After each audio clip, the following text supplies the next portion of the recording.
కాబట్టి ఇవాళ కాంగ్రెస్ పార్టీ ఏదైతే చెప్తున్నట్టు అనేక రకాల డిక్లరేషన్ల పేరుతోటి అక్కడనేమో రాహుల్ గాంధీ గారిని తీసుకొచ్చి చేసిండ్రు, ఇక్కడనేమో ప్రియాంక గాంధీ గారిని తీసుకొని చేసిండ్రు, రేపు సోనియా గాంధీ గారిని కూడా తీసుకొచ్చి చేయాలని. కానీ కాంగ్రెస్ పార్టీ కూడా మీ ద్వారా మీరు ఏదైతే చెప్తున్నారో మీరు చేయండి, బీఆర్ఎస్కి డిపాజిట్ దక్కనటువంటి ఫలితాలు వచ్చే అవకాశం ఉంది. ఓకే, ఎప్పుడు చెప్పింది చేస్తే చూద్దాం. వాళ్ళు ఇప్పుడు వాళ్ళని నమ్మిండ్రు. కాంగ్రెస్ పార్టీకి ఒక మంచి గౌరవం ఉంది తెలంగాణ సమాజంలో, ఎందుకంటే ఇచ్చిన పేరుంది. సోనియా ఈ రాష్ట్రంలో అమ్మలు ఉన్నారు. ప్రధానమంత్రి పేరు తెలుసో లేదో నాకు తెలియదు, కానీ ముగ్గురు మాత్రం ఎప్పుడు గుర్తుపెట్టుకుంటారు. ఒకటి సోనియా గాంధీ గారు, రెండు సుష్మా స్వరాజ్ గారు, మూడు మీరా కుమారి గారు, స్పీకర్ ఆ రోజు స్పీకర్. వీళ్ళ ముగ్గురు మాత్రం ముగ్గురమ్మలు తెలంగాణ సమాజం మర్చిపోదు. మరి అంత గొప్ప చరిత్ర ఉన్నటువంటి కాంగ్రెస్ పార్టీ.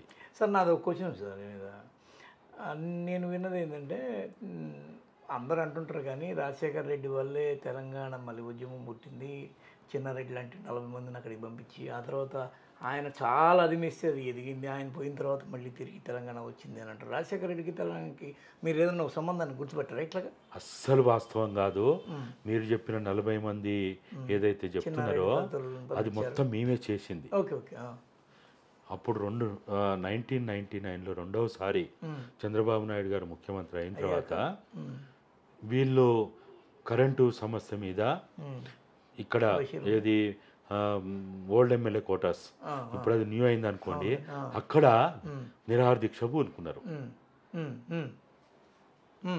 అప్పుడు తెలంగాణ నుంచి 41 మంది ఎమ్మెల్యేలు ఉన్నారు. అయితే వీళ్ళు నిరాహార దీక్ష కూర్చున్న తర్వాత చంద్రబాబు నాయుడు పట్టించుకోలేదు. 8వ రోజు 7వ రోజు 8వ రోజు తర్వాత ఒక్కొక్కరు షుగర్లు బీపీలు నిజాం హాస్పిటల్లో అడ్మిట్ అవుతా పోతున్నారు. మేము ప్రతిరోజు అక్కడికి పోతున్నాం, కలుస్తున్నాం, అందరినీ తోటి మాట్లాడుతున్నాం. మేము 7వ రోజు 8వ రోజు తర్వాత రాజశేఖర రెడ్డి గారికి చెప్పినాం, అయ్యా నాయన మిమ్మల్ని ఇక పట్టించుకోడు, అయిపోయింది, మీ అంతా మీరు వెళ్ళిపోతే తప్ప మీకు మనుగడ లేదు, మీకున్న ఒకే ఒక అవకాశం తెలంగాణ అనే అంశాన్ని ఎత్తండి అని చెప్పి ఐడియా మీదే. మాది ఐడియానే కాదు, సంతకాలు పెట్టించింది ఎవరు? మేమే. ఆయన ఎవరు ఒక్క ఆయన లేడు, 40 మందితో సంతకాలు పెట్టించింది మేమే. ఎవరెవరు సార్ మీరు? నేను ఇంకా తెలంగాణ కోసం ఆ రోజు పనిచేస్తున్నాను, మేము పెట్టించినాం. Okay okay okay. కాకపోతే ఆయన కనసాయిగా చేసింది, అది మాత్రం వాస్తవం. ఆయన యొక్క ఇది ఉంది, దానికి ఆమోదం, కనసాయిగా చేసిండు అంతే. పోండి మీరు పోండి చూసుకుందాం అన్నాడు. ఇప్పుడు వీళ్ళు వచ్చి మళ్ళీ మీరు అడుగుతున్నారంటే సరే కానీ అన్నట్టు అన్నాడు, కానీ వదిలేసాడు గేట్లు అంతే. అంత ఎందుకు? ఆయన ప్రత్యర్థిని కొట్టడానికి.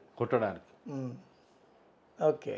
ఈ 40 మంది చరిత్ర, చిన్నారెడ్డి గారి చరిత్ర, ఈ సంతకాల చరిత్ర, ఢిల్లీ పంపించిన చరిత్ర అంతా వేరు. మీరున్నారు దాని వెనకాల, మేమే పెట్టించాం, కాదని చెప్పమనండి. సరే చనిపోయిన ఆయన అంటే లేరు, చిన్నారెడ్డి చెప్తారు కదా, ఉన్నాడు, చిన్నారెడ్డి ఉన్నారు కదా, అలా సంతకాలు పెట్టిన వాళ్ళు ఉన్నారు కదా, కొంతమంది అయితే ఉన్నారు కదా. ఉన్నారు. మరి నిన్న మొన్న కూడా కనిపించాడు కదా పేపర్లో. మరి అది అసలు వాస్తవ చరిత్ర. నేను అది పెట్టిన తర్వాత మేము ఢిల్లీకి పోయిన వాళ్ళం, జయశంకర్ గారు, జనార్దన్ రావు గారు, మన ట్రేడ్ యూనియన్ నాయకుడు ఎల్ఐ గారు, నేను మొట్టమొదటిసారి ఏఐసిసి ఆఫీస్లో అడుగుపెట్టింది తెలంగాణ కోసం, విదర్భ కోసం. వాళ్ళు ఒక కమిటీ వేశారు, ఓరా కమిటీ అని ఒక కమిటీ వేశారు. ఆ కమిటీ ముందు మమ్మల్ని వాళ్ళే ఖర్చులు పెట్టి ఫ్లైట్లు తీసుకుపోయారు. అంత ఉద్యమం చేసి మీరు ఇంత ప్యారలల్ లైఫ్ అనుభవిస్తూ ఏ ఫలాన్ని పొందినట్టు కనిపించలేదు, ఎందుకు? కారణం ఏంటంటారు? మేము పేదోళమా ధనవంతులమా? దేంట్లో అది వేరు కాదు సార్. ఎమ్మెల్యేలు అయితే ఒక రాజశేఖర్ కాదు. ఇప్పుడు ఒక రాజ్యాంగబద్ధ పదవు, మీరు అన్నట్టుగా చాలా పదవులు, చాలామంది 3వ తరగతి చదివిన వాళ్ళు, తరిం కొట్టినోళ్ళు, తెలంగాణ ఉద్యమకారులని మీరు ఇంత చేసినందుకు మీరు ఎలాంటి పదవిని కానీ గౌరవాన్ని కానీ ఎందుకు, పేదరికం అనే దాని గురించి నేను మాట్లాడాను సారీ, మీరు దాని గురించి బాధపడుంటే ఎందుకు మీరు ఒక అత్యున్నతమైన స్థానంలో లేరు, మీరు రిజెక్ట్ చేశారా, వాళ్ళు ఇవ్వలేదా, ఏంది అనేది దాని వెనక జరిగిన రహస్యం ఏంటి? మేము కోరుకునేది ఒక్కటే, మనం ఏవైతే చెప్పినామో దాన్ని ఆచరణలో పెట్టడానికి మేము ఇప్పుడైనా మేము ఇంత పోరాటం చేసిన దానికి మీకు దక్కాల్సింది ఏందో చెప్పండి ఒక ముక్కలో. మాకు దక్కాల్సింది ఒక్కటే, మాకు వ్యక్తిగా కాదు 4 కోట్ల తెలంగాణ ప్రజలకి, లక్షలాది మంది ఎవరైతే జైళ్ళ పాలైండో, లాఠీల దెబ్బలు తిన్నారో, తుటాల గాయాలయ్యో, సుమారు 2000 మంది దాకా ఈ తెలంగాణ కోసం రక్తతర్పణ చేసిండో, బలిదానాలు చేసిండో, అసలు నిజంగా మేము ఊహించుకుంటే బగబగమండే మంటల్లో ఆగుతాయినారు. అమ్మా అనే పిలుపుని కూడా వాళ్ళు పిలవలే, జై తెలంగాణ అన్నారు. చివరి ప్రాణం పోతుంటే కూడా జై తెలంగాణ. ఎవరు సార్ చివరి ప్రాణం? అందరూ లాస్ట్ లో చనిపోయింది ఎవరు? శ్రీకాంత్ వచ్చారనా? 2009 2013 దాకా చనిపోయిన వాళ్ళు ఎవరైతే ఉన్నారో వాళ్ళు సుమారు 125 కిలోమీటర్ల వేగంలో వస్తున్న రైళ్ళ ముందుకు చనిపోయాను కదా, 10 అంతస్తుల బిల్డింగ్ల మించి చనిపోయాను కదా. ఏరి కోరి వాళ్ళు ఆ చావుని ప్రేమించారు. ఎట్లనైతే భగత్ సింగ్ ఉరి కంబాన్ని ముద్దాడిండో, వీళ్ళు కూడా చావుని ముద్దాడిండ్రు, పెట్రోల్ ముద్దాడిండ్రు, అగ్గిపెట్టెను ముద్దాడిండ్రు, నిప్పుని కౌలించుకున్నారు కదా.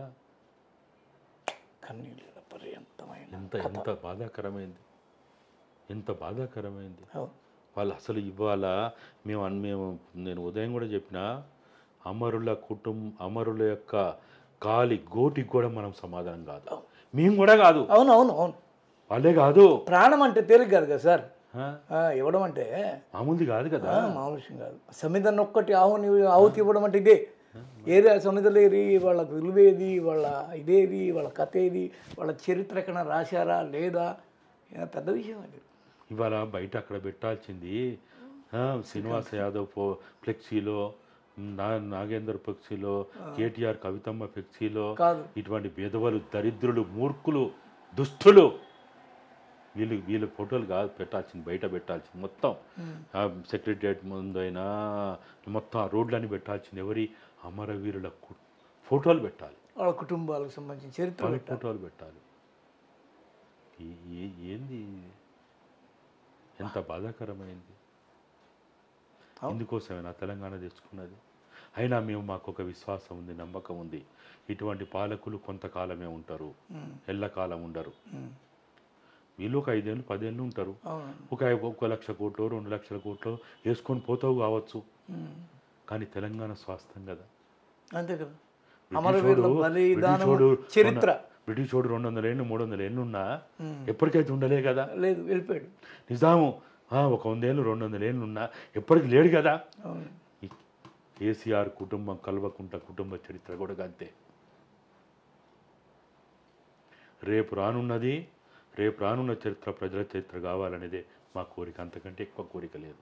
ఓకే సార్, మీ యొక్క ఆలోచనలు, అభిప్రాయాలు, ఆశయాలు నెరవేరాలని నిజంగానే మీ దగ్గర ఉన్న డేటా, అమరవీరులు ఇంకా మిగిలిపోయిన అమరవీరులు 538 మంది, ఆ డేటా ద్వారా అయినా తిరిగి వాళ్ళ కుటుంబాలకు లబ్ధి చేకూరాలని ఇప్పటికే మీరు చాలా విలువైన అభిప్రాయాలని, అమూల్యమైన సమాచారాన్ని ఇచ్చారు.